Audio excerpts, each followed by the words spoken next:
Hi. So, staying with this theme of choreography, this place that we're moving into, today I would like to look at movement as material, or maybe even experience, because, right, there is a relationship, a somatic, experiential relationship between moving and being in movement, being in our self, in our body, and being and experiencing that place of existence. And here, as we did last time, we started to look at set choreography as things that are set. Now I'd like us to sort of open up again and to consider, what is it if we consider movement or experience as a material? What does it do? What does it give us? What do we learn? And especially when we have this, we're not just looking at we're not cutting off the multifaceted experiential nature of moving, and somehow trying to limit it to a type of logic of physical operations, but trying to imagine movement as this experiential, has many informed conditions. It's being informed from many different things, and considering that as a material. So this sort of very expanded choreography again, this choreography as an art form, as a material. So to start, I'd like us to look at the body, look at movement, maybe like we would look at clay. And I would even encourage you to perhaps even work with clay and to see how you can create shapes and emulate them in the body, and then work with the body in the same way. And in a way, I'm doing this, I'm sort of foreshadowing here, but I'm doing this as a way to sort of demonstrate the difficulties, perhaps, or the problems that can arise when we act upon the body as if it is like a material that we can push to great extremes. And I'm not saying that extremities aren't interesting and good places to play. I just would like us to experiment a little bit with why, the reasoning, our principles perhaps for choosing to work in that way. So get some clay, and or just work with movements of the body as if they're like clay. So what that means is to sort of iterate. You shift a little bit here, a little bit there, you give a little bit more texture, more tone, you take a bit out, you add a bit. So you're sort of imagining it as a physical object that you can sort of look at from different angles. You can extract parts, work on them separately, combined parts. So just take a moment and take a movement and play with it in this extractive way, in this materialistic way. And that can be in whatever way you wish. So you can work very practically with objects, with documentative type objects like clay, or with video or images or drawing or writing, all the while moving back to the movement and experience of movement, or experience itself as a material, and see how we can play with that.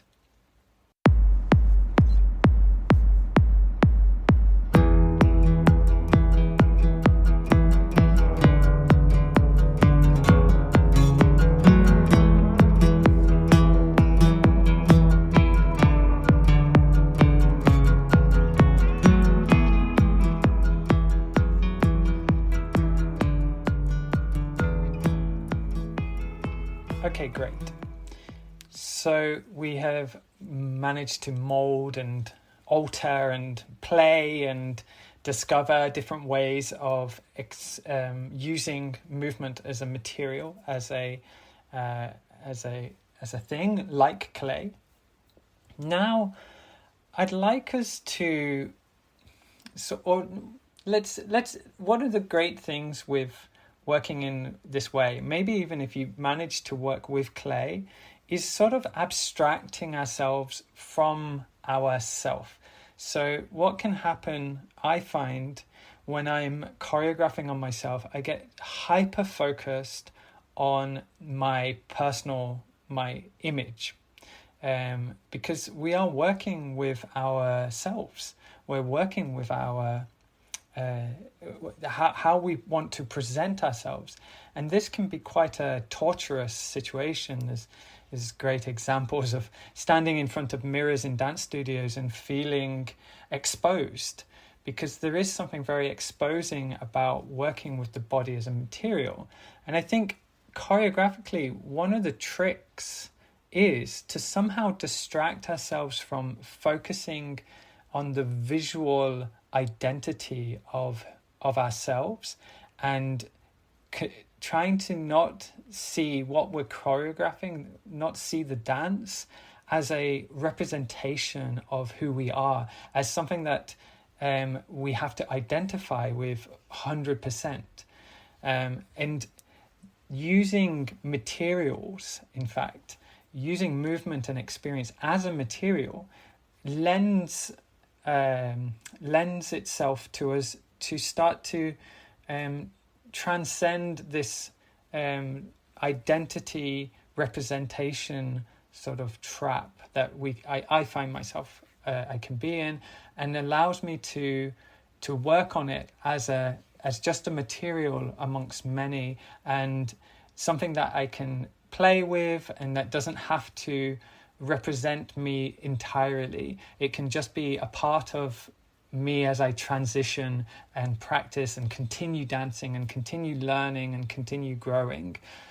So here I want to introduce another part that is extremely sort of central in choreography. You'll often hear choreography, it means to write the body, or to write the chorus of bodies, and it literally speaks to the graphy, to write, and that's because it came from the writing of dances, the systematization of how to write dance. And of course, like I've been speaking, choreography, I think, more is understood as this thing that we mimic. It's something that we copy. It's the steps. It's the set sequence. It's the dance that is choreographed, that is set. However, choreography can also be a score. Just like in music, it can be a written, sort of informing material that gives us the notation and the instructions and the directions and the information with which to create the dance that we're looking for. So why I bring it up now as we talk about material is it can act as a very material-like object in relationship to dance and the experience and the movement. It creates this distraction from over-identifying with the image of the dance, and can allow us to be a bit more free in finding ways to dance and finding ways to experience movement. So, like with the clay, I'd like you to just have a go at creating a score. And this can be super simple. I really just want us to get an experience of the relationship between instruction and scoring and the relationship between the choreographed movement and dancing.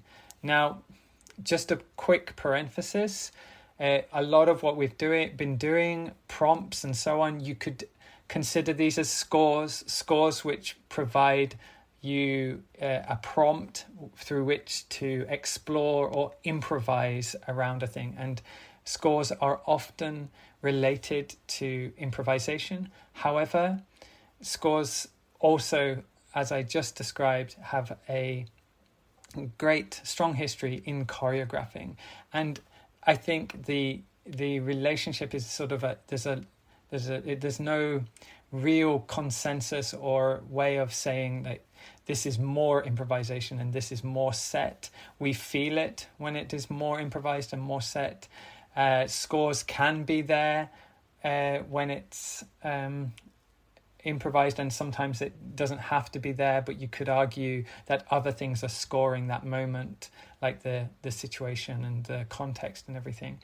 So for now, I just want to have an experience of writing a score. So try to give a few directions for yourself and then try them out, and they can be as simple as possible. Consider something you do or have done, like going to the kitchen and sitting down on a chair, and write the instructions that will allow you to do that. Try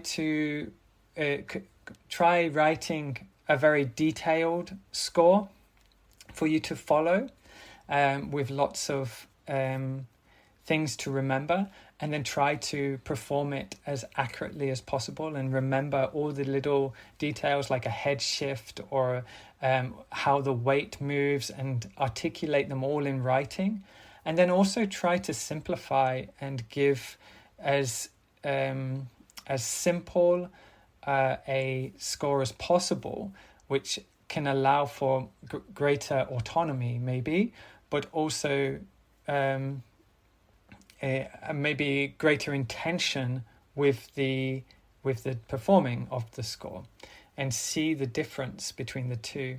And this can be a score of a dance even. If you have a sequence or a phrase that you have created, see how you can put it into words in the most detailed form, and then how you can do it in the most reduced form. What is the least number of words, for example, you can use to create that same dance for yourself. And maybe you will already start to think and consider that how does this operate outside of myself, as I already know what the dance is, so this is better maybe passing on, and that is true. To take a score and give it to someone else, that's a very different process than making a score for you yourself to remember and deal with. And exactly, this operation is a little bit like the clay.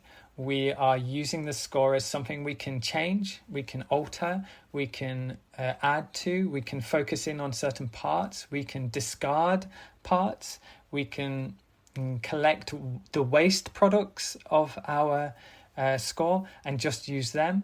So yeah, spend some time, maybe half an hour, an hour, go away and score something, rescore it, make a detailed score of it, make a minimalistic, most simple score, and see what comes up for you in that scoring practice.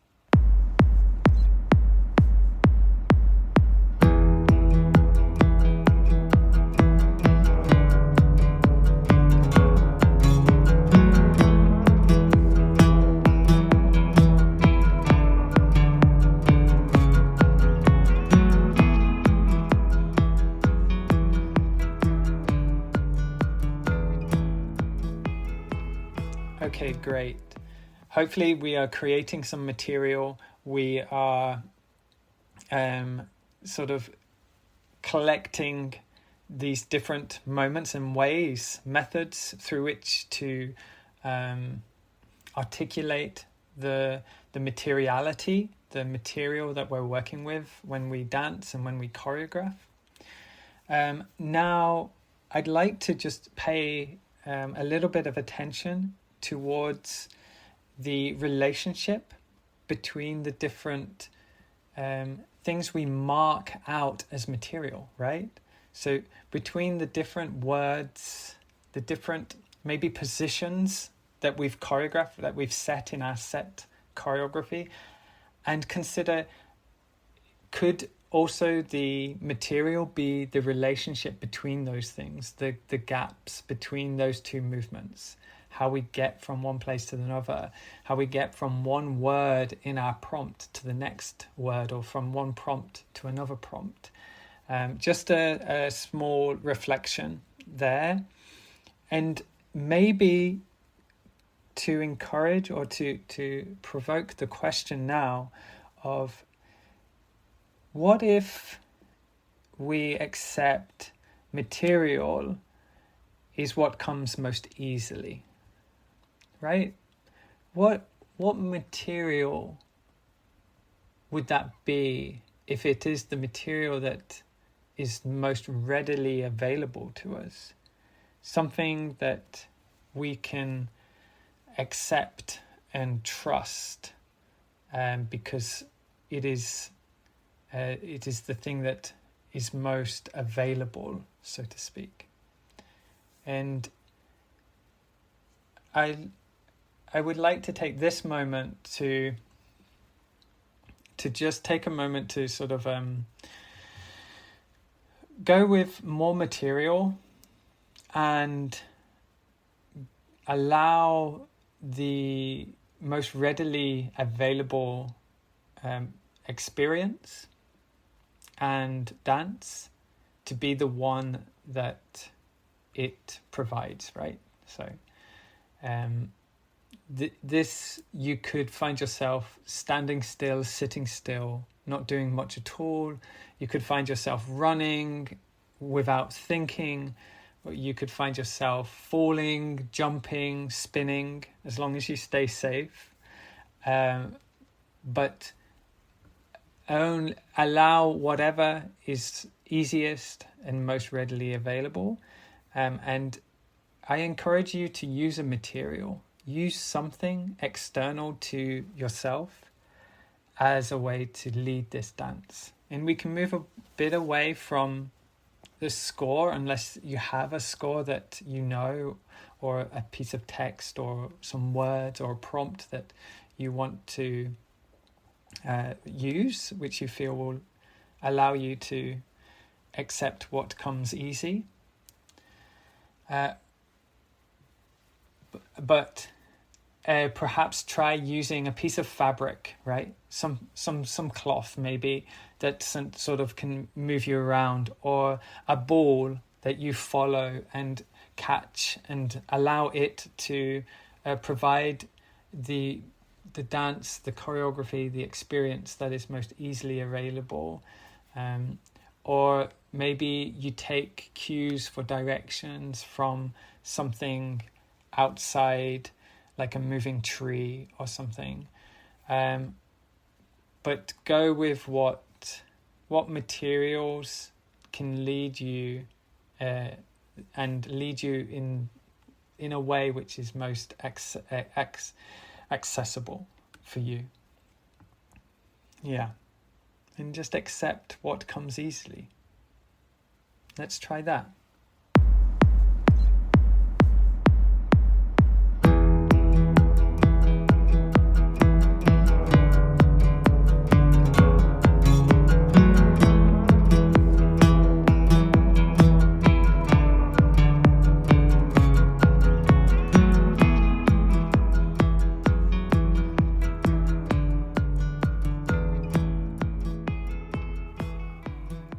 All right, great.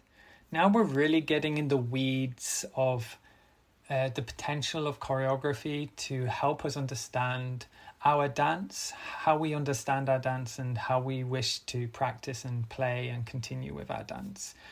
So as a reflection, I'd like to give you a kind of assignment. I'd like you to speak to someone. It can be someone you know, or even a stranger, and start up a conversation about your dancing and the things you have been experiencing and playing with, and try and get into a conversation with someone around the dancing that you have been playing with and creating with, and as a way to reflect on everything we've done today, the clay-light materiality of our movement, the scoring, writing and describing of our movement, and finally the accepting the movement and the dance that we have with us, that is readily available to us. So a little bit of an assignment, and then I'm going to leave it here. Thank you for listening and dancing.